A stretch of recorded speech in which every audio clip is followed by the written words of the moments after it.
came. Thank you for coming all the way out here. I honestly wasn't sure if you would actually do it. We've only been dating for a few weeks, and I suddenly asked you to come to the secret spot in the middle of the night.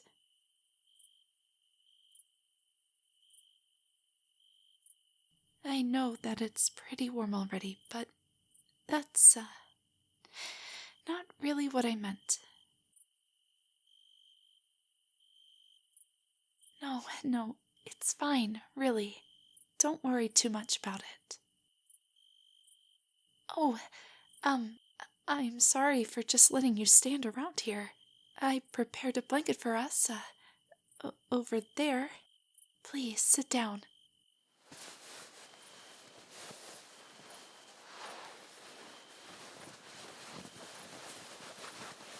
Do you want a pillow or another blanket to keep warm? A pillow? Sure, I'll get that for you. Here you go. There.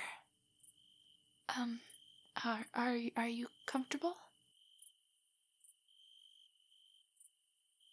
That's good. That's good.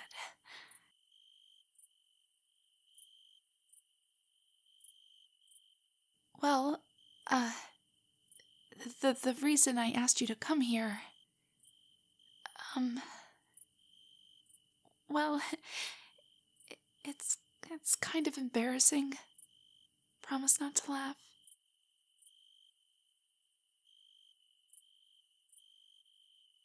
You're right.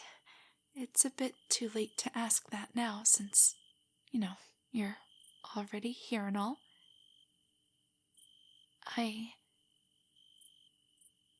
I wanted to go stargazing with you. The weather report said that tonight would be a clear sky, and since it's a new moon, I thought it would be the perfect opportunity. I'm glad you agree. Do you want to, lay down next to each other and watch the stars then?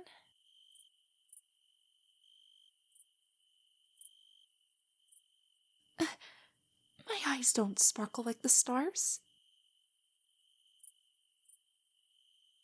No, you're supposed to look up. Don't look at my face. It's embarrassing.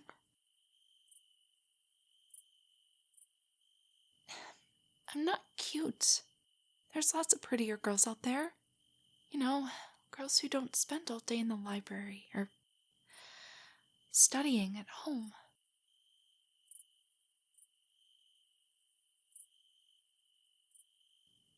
You don't want any of those girls. You think I'm more... Shut up! Eyes up into the sky, okay? Don't look at me. I'm too embarrassed right now.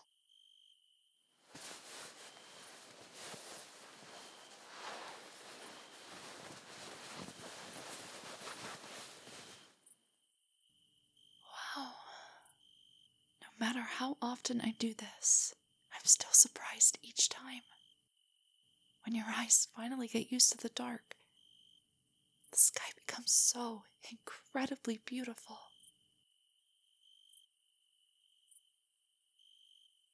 Oh, yes, I regularly look at the stars. But not always like this. I do this on special occasions with special people. Nothing. I just said I have a telescope in my room that I use almost every night. I just really enjoy looking up at this infinite sky and the countless stars in it. It makes me feel insignificant and important at the same time. Disconnected from the world, but strangely connected in a way that I cannot explain. Yes, looking up at the sky helped me calm down a bit. Just has that effect on people. Or, On me, at least. How about you? Are you comfortable? A bit cold? Wait here. I'm gonna blink.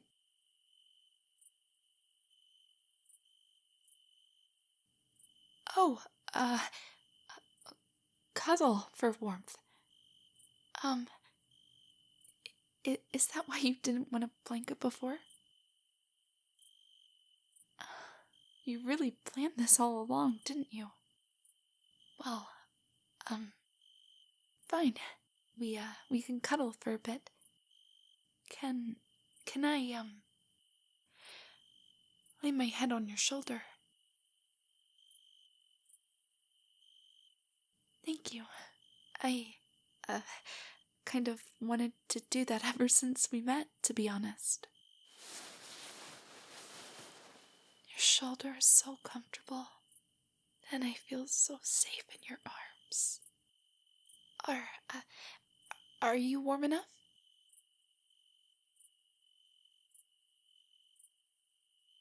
You were never cold to begin with. You really are a tease. So, how about you? Do you ever go stargazing? Not as often as you want to, huh? Yeah, I guess it's like that for a lot of people. Everyone can appreciate the universe's beauty, but most don't take the time to actually enjoy it. Do you know anything about astronomy or astrology? Yes, there's a difference. Astrology is the art of telling the future and other things based on the movement of celestial bodies, while astronomy is the actual science on how they interact and behave.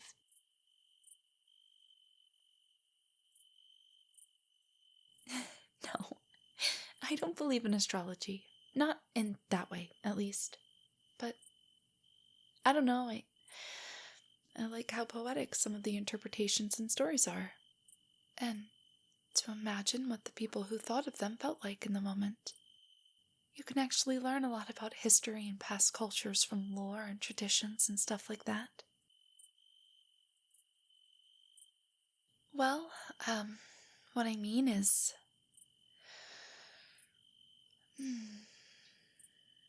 Take Lyra, for example. Over there. No, not there. That is not a constellation at all. Follow where I point my arm, okay? Another advantage this position has. My arm is very close to your face, so you can easily see where I mean. Yes, that cluster of stars around that particular bright one. Do you know what Lyra is supposed to look like when connecting the stars? Let me show you then. Here, give me your hand for a moment. Do you see and feel the pattern I trace along your palm? Now, connect it to the stars you see in the sky.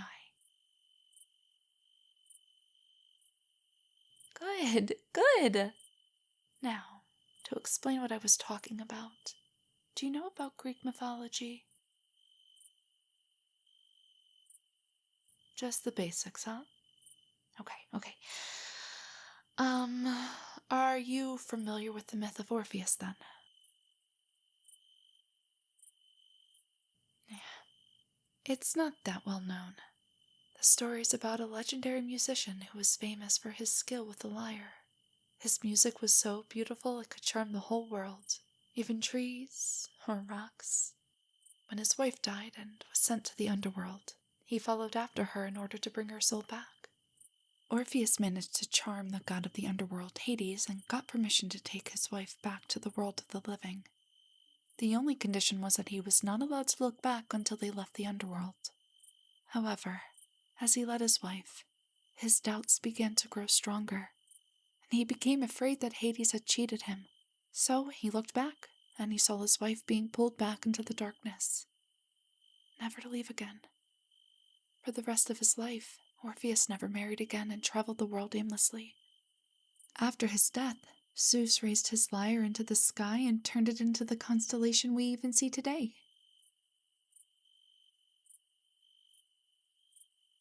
Well, the meaning of the story is, well, for one, it served to remember the great musician, but also as a reminder to never doubt or stand against the gods. Lyra is often portrayed as an eagle or a vulture, which is very interesting since the myth of Orpheus mentions that Zeus made an eagle retrieve the lyre and carry it into the sky. Was it seen as an eagle first and changed into a lyre by the Greeks, or the other way around? Did someone search for a lyre-like constellation after the myth had already been written? Or was the myth invented in order to explain the constellation? The Arabs record the same spot in the sky as a diving eagle. So, did they influence the Greeks? Or did the Greeks influence them? There are so many questions relating to myths which influence our understandings of real history. You're looking at me funny. Oh, sorry. Was I rambling again? Do you want to talk about something else? Or, we could just look at the sky without talking at all.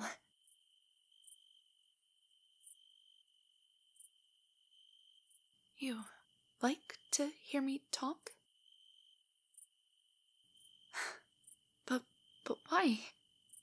All I ever talk about is this historical or scientific stuff that I learned about in books. Wouldn't you, rather talk about yourself or things that you find interesting?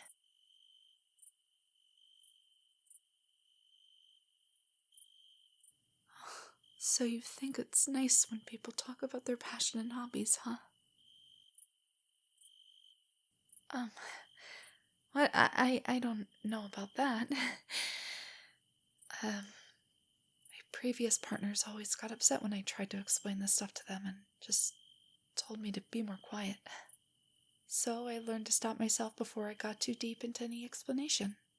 This time I just kind of lost control because of how comfy I feel with you. It's really okay. We can talk about something you want.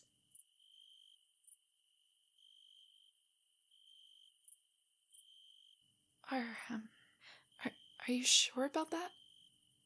I always felt like people prefer it when their girlfriends don't talk too much and just look pretty. One of my exes actually told me that directly before.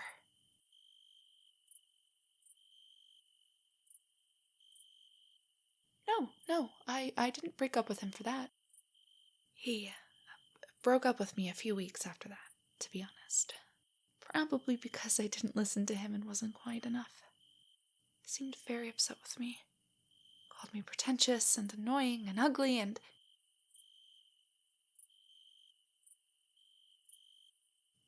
No, I'm sure he had his reasons too, and you shouldn't call others that. Was I hurt?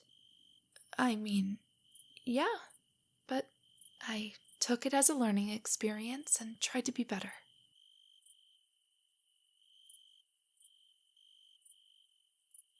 Do you really think he was just intimidated by me? Why would anyone feel that way?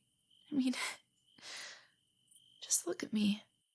I am not big, not muscular, and not scary at all.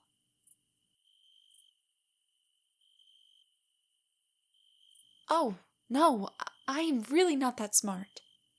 I just read a lot because I have nothing better to do.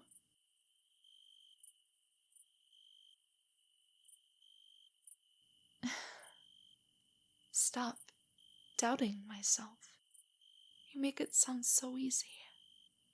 I don't think I can believe in myself just like that, but I might be able to believe that you believe in me, if that's all right.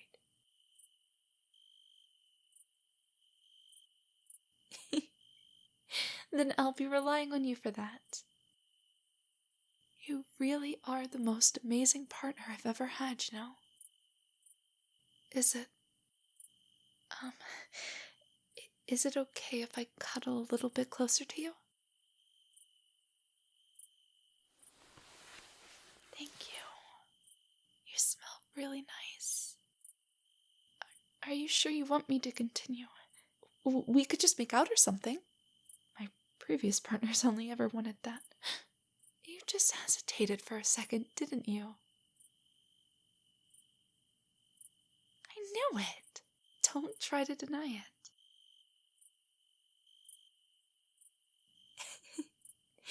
No, don't apologize. I'm sorry for throwing such a curveball at you. Sweetie. Can I call you sweetie? I always wanted to call someone that, but I wanted to wait for the right person. Thank you so much, sweetie.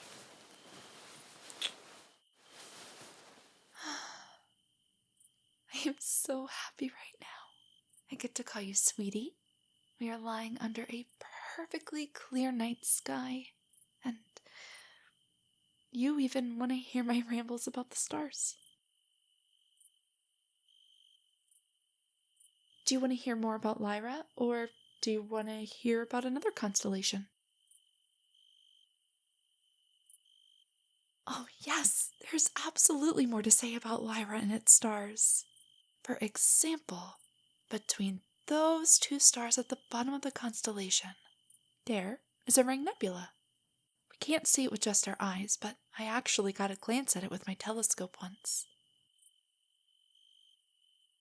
Maybe I should bring it here next time we do this. Oh, a ring nebula appears sometimes when a star dies. It kind of breathes out giant clouds of gases that glow in different colors.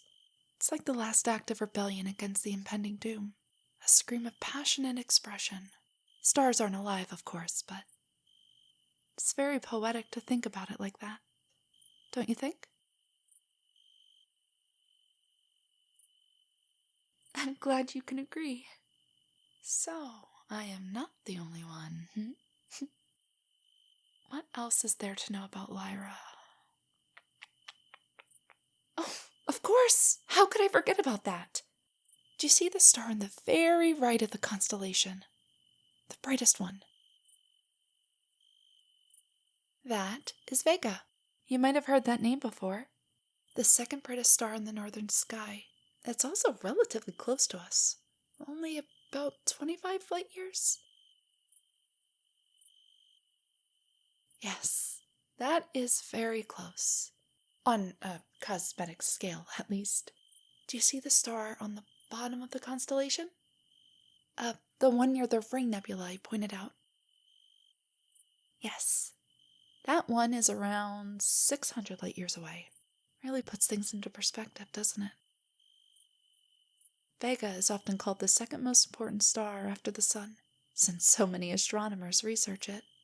Thousands of years ago, it was actually the North Pole star. And in a few thousand years, it will be again. I don't know exactly how long. I told you, I just know what I know.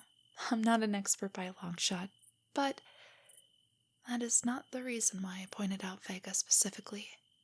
Here, point your arm upward. Let me guide it. Do you see those two stars? Those are Deneb and Altair.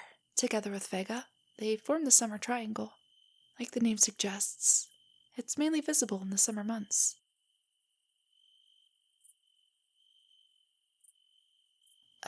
No. The summer triangle has no specific meaning. Well, beyond being made up of 3 very bright stars. At least, not that I'm aware of. I just like looking up at it, since it's another thing that signifies the coming of summer. We should come out here earlier next year. Then we might be able to see the April meteor shower. Comes by every year around the same time, and actually originates from the direction of Vega. Oh, if we're still together, that is. But, I really hope we are.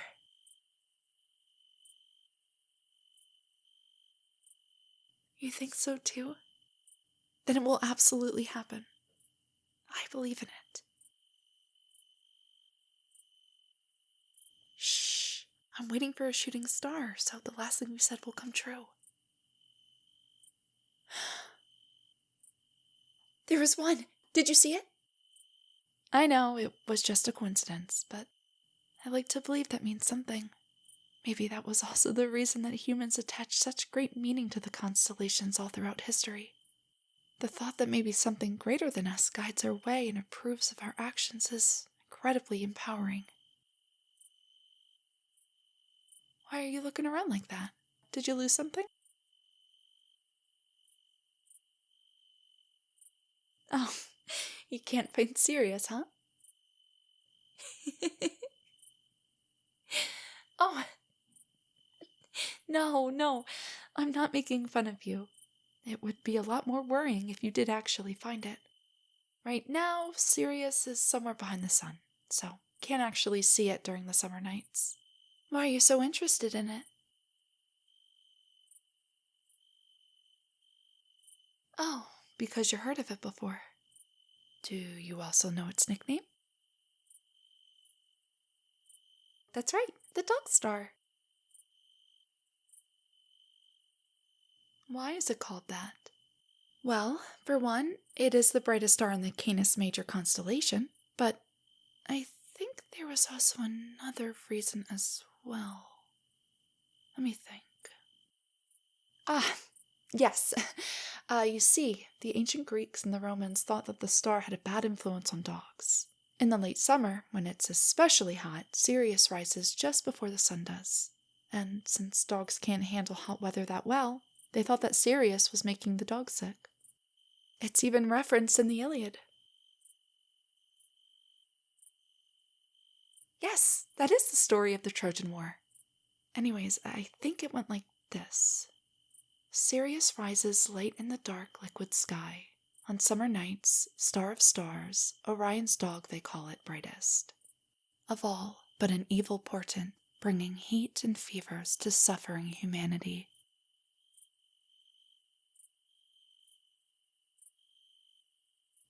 Oh, no. I didn't learn the whole Iliad. Only this passage, since it's related to Sirius. What else is there to know? Are you really interested in it? You are? That makes me so happy. Okay, did you know that, interestingly enough, the Roman and Greek civilizations were not the only ones associating Sirius with dogs? Yeah, weird, isn't it? The Chinese knew it as the star of the celestial wolf, and many tribes of Native Americans also named it after dogs. No, not every culture saw it that way. For example, Sirius was called Tistria and worshipped as the rainmaker, probably because it appeared in the sky just before the dry season ends and the rainy season begins.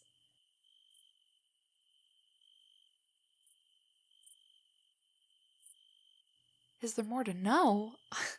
Of course there is. You probably know that Sirius is the brightest star in the night sky, and sometimes even visible during the day. But did you actually know that there's a binary star system? That means what we actually see as one dot is two stars spinning around each other. But the second one is so much smaller and dimmer than the first one that it doesn't actually influence how well we can see it.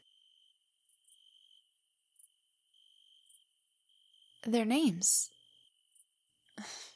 You're gonna be disappointed if I tell you.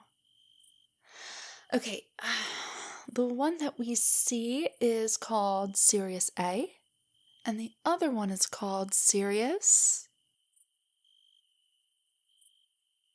B. Correct.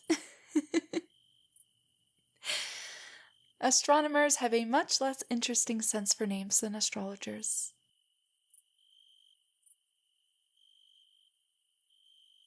You want to know more? Fine. I can give you one more bit of trivia. Let's see. Right. Do you remember the summer triangle I showed you earlier? Oh, you even found it again. You really are a fast learner. Sirius is actually part of its counterpart, the winter triangle, together with Procyon and Betelgeuse.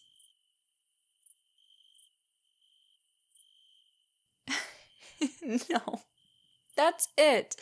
No more questions for tonight. I just want to enjoy this time with you for a little bit longer before we go home. Besides, I can tell you all this information, but wouldn't it be better to show you? Next time, I'll bring my telescope. Then, we can do this properly. Does that sound okay to you?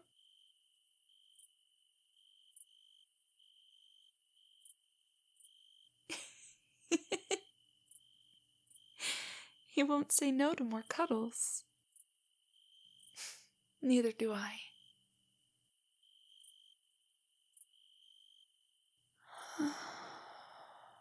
You are so comfortable.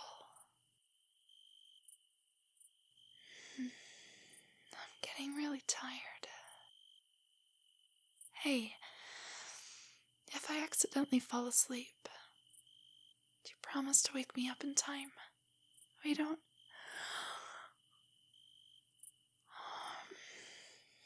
want to sleep all the way until the morning dew falls.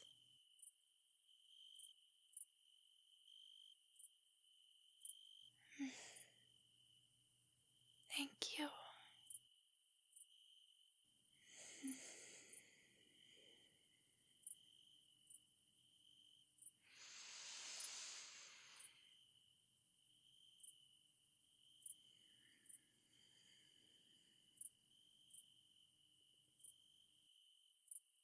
No. I'm awake. I totally